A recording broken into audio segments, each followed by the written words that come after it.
Zee युवाची एक नवीन मालिका आहे, प्रेम आहे आणि लॉस्ट अँड फाउंड नंतर पुन्हा एकदा स्पृहा आणि सिद्धार्थ आपल्याला त्या मालिकेत दिसणार आहेत. हाय हाय. ते खूप झोपण्याच्या ह्याच्यामध्ये, कारण आता दुपारची वेळ झाली आहे. किती वेळ झाले, किती वाजलेत हे आत्ता वाजलेले आहेत 3:30. आमचं नुकतंच जेवण झालंय आणि असं आम्ही डोकं टेकवायला गेलो तेवढ्यात आम्हाला कळलं श्वेतांबरा आली आहे. मी आंघोळ करून आलो, म्हणजे मी इतका असा हे झालो, मी चार्ज अप झालो की यार श्वेतांबरा आली आहे, let's go for this, let's do this interview. आणि तू म्हणाली हा करणार नाही, मग शक्यच नाही असं मी कधीच करणार नाही. मी कायम श्वेतांबरा आली की मी बाकी कोणाकडे मी फार लक्ष देत नाही. श्वेतांबरा आली की मी कायम तयार असतो. येस श्वेतांबरा.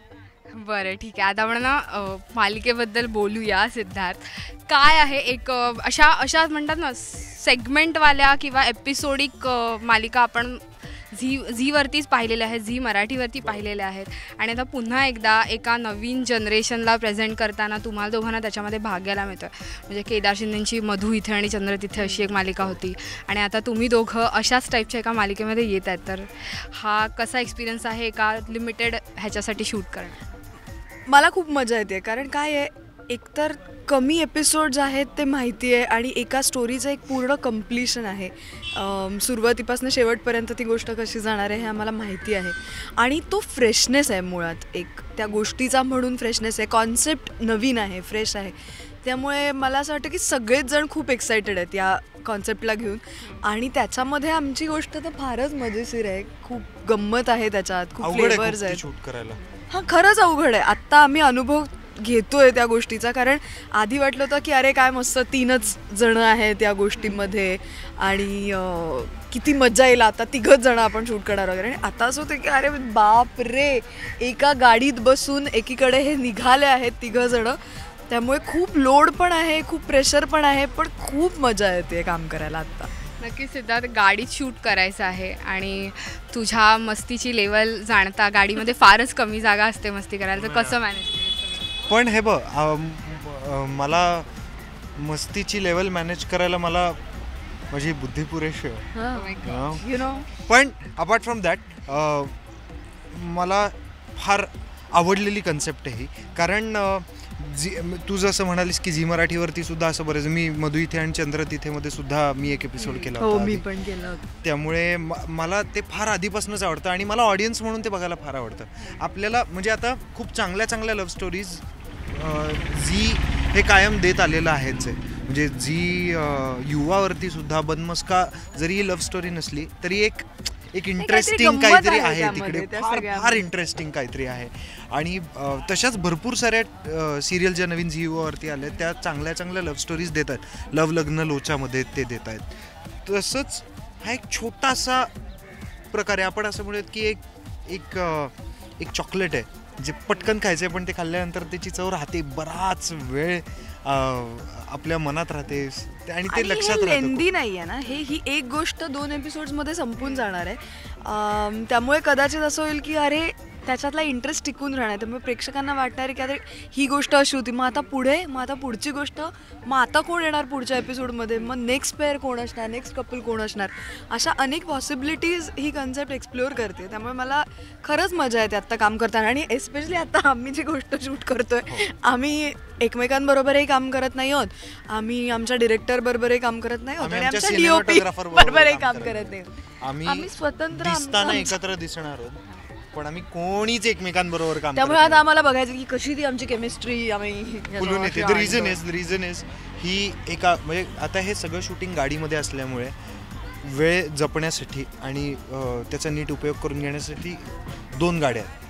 त्यातले क्लोजअप जर का स्पृहाचे काढायचे असेल तर मी तिथे नसतो, मी दुसऱ्या गाडीत माझे क्लोजअप चालू असतात. सो मी इमॅजिन करते की सिद्धार्थ काय बोलेल आणि त्यावर माझी काय रिॲक्शन असेल, किंवा मी असं एखादं वाक्य बोलल्यानंतर सिद्धार्थची काय रिॲक्शन असेल. रिहर्स पण करून आणि मग ते तसं आम्ही हे करतोय. फार ट्रिकी आहे, पण करायला भीषण मजा येते. आणि मला आता खूप उत्सुकता आहे की हे दिसणार कसं आहे, कारण हे जे कडबोळं आम्ही आता घालतो आहोत ते फायनली एडिट होऊन त्याचं म्युझिक होऊन ते कसं दिसणार आहे आणि मग खरंच त्यातनं किती गंमत येणार आहे ते मला आता खूप मजा नक्की. जसं आता तुम्ही म्हणालात की हा काय रिॲक्ट करणार आहे हे तुला माहीत नाही किंवा ते विचार करून तू ते रिॲक्ट करते, ते साधारण ह्याच्यासाठी तुला सिद्धार्थबद्दल माहिती असणं फार महत्त्वाचं होतं की कॅरेक्टरबद्दल? ऑफकोर्स दोन्हीबद्दल माहिती असणं गरजेचं आहे आणि मला असं वाटतं तो जे कॅरेक्टर करतो it's very very close to what he is. म्हणजे ते कॅरेक्टर पण तितकंच स्पॉन्टेनियस आहे, ते कॅरेक्टर पण तितकंच हॅपी गो लकी किंवा जॉली आहे आणि तो असं कॅरेक्टर म्हणून फार विचार करून गोष्टी बोलणारा नाही आहे. तो त्याला जे वाटतं ते पटकन बोलून टाकणार आहे आणि तोही प्रत्यक्षातही तसाच आहे आणि तितकाच असा तो चार्जड अप, जसं मी मगाशी आपण बोललो तसा तो असतो. तर त्यामुळे मला तो माहिती आता गेली खूप वर्ष, आम्ही कामही केलं एकमेकांबरोबर बरंच. सो साधारण मला अंदाज असतो की ह्यावर त्याचं टायमिंग कसं असेल आणि फॉर्च्युनेटली आम्ही रिहर्स पण करतोय प्रत्येक. आम्ही डिरेक्टली नाही जात होतो अर्थातच सेटवर, आम्ही आधी रिहर्सल करतोय, एकमेकांना काय ॲडिशन्स सुचत आहेत का ते बघतोय, आणखीन काही फुलवता येतंय का त्याचा अंदाज घेतोय आणि मग आम्ही शूट करतोय. सो निश्चितच, आणि फक्त याच कामाबद्दल मी म्हणणार नाही, पण प्रत्येकच वेळेला तुमच्या सहकलाकाराबरोबर तुमची चांगली ओळख असणं तुम्हाला मदतच करतं नेहमी. सिद्धार्थ, कथेचं नाव काय आहे आणि काय आहे त्यात? कथेचं नाव आमचं अजून डिसाईड व्हायचं आहे, but let's say sharing is caring. Sharing is caring. हो, हे पण कथेचं नाव आहे का? नाही आहे, पण मी म्हटलंय आता. तुला कोणी अधिकार दिलाय हे? मी म्हणते, तिने विचारलं आपल्याला काय नाव आहे तर मी तर शेअरिंग इज केअरिंग हे टेम्पररी धरून चाललं. शूटिंग प्रोसेसचं आमचं हे नाव आहे. ही स्टोरी ही सगळ्यांची स्टोरी नाही आहे, ही सगळ्यांची लव्ह स्टोरी नाही आहे. असा चान्स कुठल्याही मुलाला मिळत नाही आणि असं फेस करायला कुठल्याही मुलीला लागत नाही.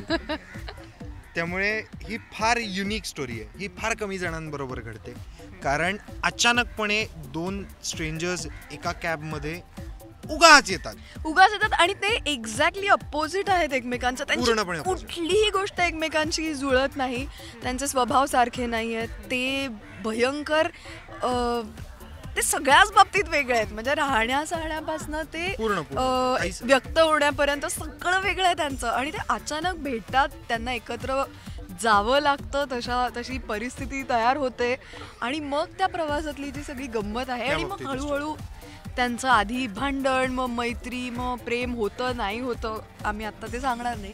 अगं सांगितलंच बरं ठीक आहे, लव्ह स्टोरी आहे म्हटल्यावर लव्ह स्टोरी म्हटल्यावर प्रेम तर होणार आहे, पण ते कसं होतं हे बघण्यात डबल मजा आहे. कारण मी अशा प्रकारच्या स्टोरीमध्ये कधी काम नाही केलं, मी वाचली पण नाही अशी स्टोरी. सो मला असं झालं की हे करायला खूप मजा येईल डेफिनेटली. मी जसं म्हटलं तसं की ते करताना आत्ता मला खूप ट्रिकी वाटतं आहे. गाडीत बसून एकटेच सीन्स करतो, एकटेच आम्ही रिॲक्शन्स देतो आहे, पण आय एम शुअर की आम्ही ज्या पद्धतीने एकमेकांना ओळखतो त्या पद्धतीनं आम्ही काम केलं आहे आणि त्यामुळे ते प्रेक्षकांना बघायला नक्कीच जास्त एक्साइटिंग वाटेल फॉर शुअर. नक्कीच. Thank you so much. आणि आय होप ही फार इंटरेस्टिंग कहाणी असेल, जशी तुमची ऑफस्क्रीन केमिस्ट्री असेल तशीच ऑनस्क्रीन असू दे. So thank you so much. Cameraman Faizan सोबत श्वेतांबरा सावंत, राजश्री मराठी.